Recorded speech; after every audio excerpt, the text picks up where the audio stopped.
What innocent question that someone asked you crushed you a little.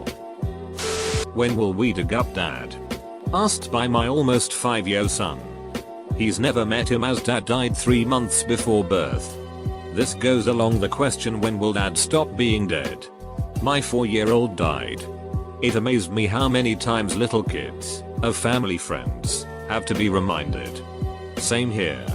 The hardest part was telling my wife repeatedly, as she was pretty out of it on pain meds related to the same accident. My acne was so bad that a coworker asked if I had been in a car accident or something. That one cut deep. That's harsh. I worked at an alternative high school and one of our students had severe acne. He told all his classmates that the football team at his old high school held him down and poured battery acid on his face. Which we know wasn't true. His acne became his identity. He tried committing suicide at age 16 by jumping from his mother's car on a highway and suffered TB. I now work for a non-profit that supports adults with disabilities and he is a client with my current agency. His acne has cleared up, but he has severe disabilities now from his suicide attempt. It breaks my heart knowing a skin condition caused him so much trauma. Mom asked me, "Who are you?" when I visited her recently. She has dementia. Mill, who has known me my entire life, recently asked me to remind her what your name is again. Alzheimer's. A friend looked at me and said, "I know we've talked about it before. But how did you break your nose?" "I've never broken my nose, this is just how it looks." When me and my dad and my sister were driving to another town to get away from my mom so we could eat without getting yelled at, stuff thrown at us, my sister asked why mommy was so mean. And my dad had to simplify to her level that her mom was an alcoholic. She was 6. Edit. Oh shit, this blew up THX I guess. Not a question, but my 8-year-old niece once remarked, "You don't laugh anymore." My nephew once asked me, "Uncle Fuss Rohna son, why do you look so sad, like damn kid?" I was playing doctor with a 3-year-old girl once. I had been struggling with depression a lot lately at the time. So when she asked me what was wrong today, I told her sometimes I just get sad. She had a clipboard with a sheet of square paper stickers on it. She nodded thoughtfully, scribbled something on her paper, then ripped off a sticker and stuck it to my shirt, saying, "Here's a duck for you. He'll make you happy." I still have that little pink duck sticker. I put it inside of my laptop, above the keyboard. He didn't cure sheet, but he does make me smile. I worked in retail when I was younger and people would always be like, "Oh, do you have any ideas for Father's Day? What did you get your dad?" My dad committed suicide when I was 16. They had no way of knowing that, but damn if it didn't hurt. God, this reminds me of a time I was an idiot.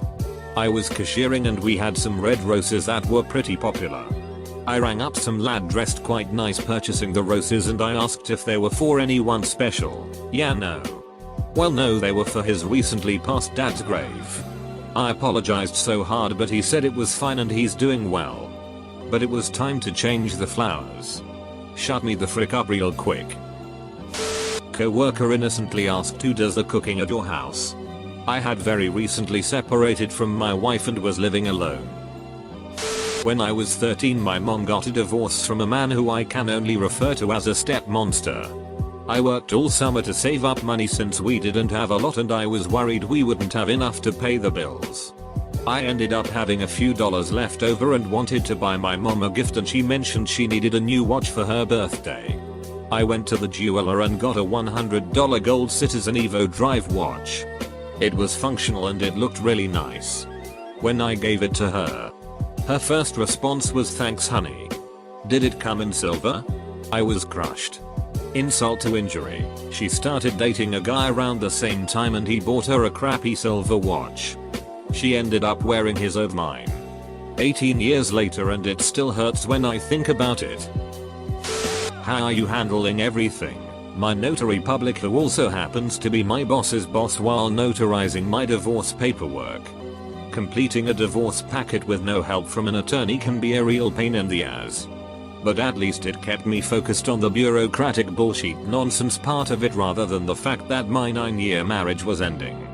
Turned out that as soon as someone asked me sincerely how I was doing, the answer was not at all well. I went back to my desk and had a panic attack.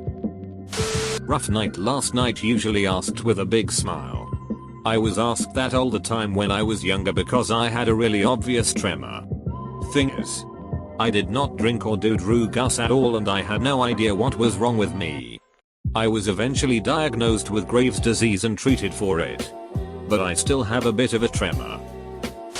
My 5-year-old cousin asked me where grandpa was when we were getting ready to head to his funeral. Everyone went silent and we just kind of stared at each other until my dad managed to distract her. It was brutal. Edit. Based off of some of the comments here, I feel like I should elaborate on this. This was the first family death I've experienced, so I barely knew what to say to older children. Much less a 5-year-old. We didn't want to tell her anything because we didn't know what her parents told her, so we felt like it was best to change the subject. That being said, watching children react to seeing the body at a funeral is probably one of the worst feelings I've ever experienced. Last week, my son's therapist asked me how I was holding up with everything that has been happening, and if I was remembering to take time to care for myself while I was working on helping my son. I imagine she was thinking I would just give her my usual, "Oh, I am plugging along" response. Instead, I broke down and started sobbing and word vomited how bad shit is and how hard a time I am having. And what a selfish piece of shit I feel like for having the audacity to feel so bad when my son is having such a hard time. Not my best moment. Edited to @ thank you everyone for the encouragement. It was really nice to read. For what it is worth, my son is doing much better. He feels safer. And he knows he has a strong group of adults behind him that love him, believe him, and are working hard to protect him. And I am working on getting myself a therapist as well. Thank you for the idea of online therapy, because that is something I had never considered but is probably a great solution for my time issues currently. We are going to be okay. I know that. Right now feels pretty hopeless. But I know we will get through this. I appreciate the encouragement. Why don't you ever go out? Well, because I don't have anyone to go out with. Damn. Go out anyway. It's nice outside. When are you due? I wasn't pregnant. Have since lost over 60 pounds though. I always wanted to study psychology in college, but my overbearing mother wouldn't have that, so I studied chemistry. In my last semester I took an abnormal psychology class just for fun and I crushed it, ending with a 99% average. After the final, my professor took me outside the classroom and said, "Why didn't you major in psychology? You would have made a great psychologist." That really crushed my soul. I think about that day a lot.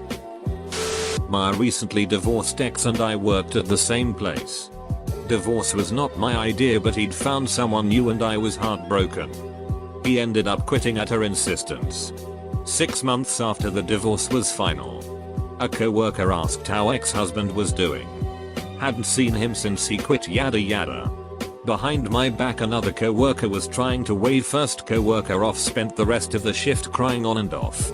Apparently co-worker number 1 was oblivious and didn't know we'd divorced. Just thought ex had quit. Edit. Spelling. What do you see when you look in the mirror each morning? My friend was having some body issues and she asked me this question since I was one of the most confident people she knew. She learned maybe a bit too much that day. I had no friends in summer school and a girl asked me if I had any friends. Like straight up. Do you have any friends? Then became friends with me, but still. When I surprised my GF with a gift, I told her I got a gift for her. I gave it to her and later she asked when she was gonna get a gift. Edit. Somehow I'm gaining respect from girls because of this post. Specialist appointment and they did the normal thing of checking contact details. They asked if the contact number and details for my wife were still correct. I started crying. My wife passed away this time 12 months ago. Surprising how much one simple question asked in total innocence can bring you to your knees. What's on her face? Mom? Little girl. I used to be a cashier and had terrible acne at the time. Someone once asked me, don't you want to be a mom? Yes. I do. But as I'm single, over 40 and not rich, that's probably not going to happen, and it devastated me. I had to say yes. I'd love that. And then excuse myself to go home and cry. Non-verbal. But the nurse at the flu shot station seemed unsure whether to give me the under 65 or over 65 consent form. If I'm going to be mistaken for being that much older than my actual age, at least it should be in the context of me getting a senior discount. So when are you going back for your master's degree? I was so proud of getting my bachelor's and had no intention of going back because how rough school was for me. One day I said my mom I was going out with friends and she asked, "You have friends?" It was a joke, but damn, I felt that so hard. My loving girlfriend, I know, backdoor brag, and I were watching a show that opens with a stoner dude playing video games. When his hard-working girlfriend pull up outside, he scrambles to pretend like he wasn't being a lazy slob. My girlfriend offhanded says, "Oh, man, just like us." About a year ago I had been out of work for 6 months while she had a steady job. For the record, I didn't get stoned and play video games. I was constantly applying for jobs and dealing with emotional fallout of having a dozen job interviews that fell through for various reasons. It was just an innocent comment about the girlfriend getting home, but like, damn. I saw a thing about a little girl who asked a WW2 veteran if they'd do it again, and he replied, "I do it again. Just for you." I almost cried. I work at a pretty boring convenience store, and my neighbor down the street, young maybe 12-13-year-old kid, was there. Good kid. Usually hangs out there and talks to me. One day I was drawing cartoons for him by his request, and he said, "Wow, you're really good at making cartoons. Why don't you just quit this job and become an animator or make comic books?" Really bummed me out, cause when I was his age that's all I wanted to do, but never was financially ever given even the slightest opportunity to go to school for something like that, and I'll never have the motivation for stuff like that, working 50+ hour weeks in retail hell just to barely make ends meet. Plus I remember being his age and thinking people could still do whatever they want when they grow up. When are you going to finish your thesis? How do I ask out? Guy name that isn't me. I could never imagine getting cancer at such a young age. How are you this strong, brave? Do you stay so positive? I've stopped counting the amount of people, especially working at the hospital, I'd expect a bit more sensitivity from them, that have asked me that. Yes, I'm mid-20s. But it's not a choice that I'm staying strong. It's ducking survival. Every time someone asks me that, it feels like getting punched. Are you okay? You seems a little off. I've been diagnosed with chronic depression and paranoia disorders for years, and I thought I was doing a decent job hiding it from all my friends. But apparently it wasn't good enough, I guess. Edit. Thank you all for the massive amounts of support you guys have shown me, truly it means the world to me. Back in 6th grade we were watching a film in my science class. Of course, my table took this opportunity to just chat. Don't remember exactly what we were talking about, but my friend finds out I didn't know the word vag. Knew the body part, just not the term. I didn't get to explain that to the table because his immediate response was, "Didn't your dad ever have the talk with you?" I spent the rest of the period with my head down crying. My friend kind of freaked out. He demanded that no one at the table say anything sex related because he thought that maybe I was crying cause I wasn't mature enough to talk about that stuff yet. I told him later that night on RuneScape that my dad had been arrested about a year or two ago and that was the reason for my reaction. I'm 25 now and deaf over it. Lol. But at the time that question destroyed me. It was good though, he was the first person I talked about it with and it brought us closer at the time.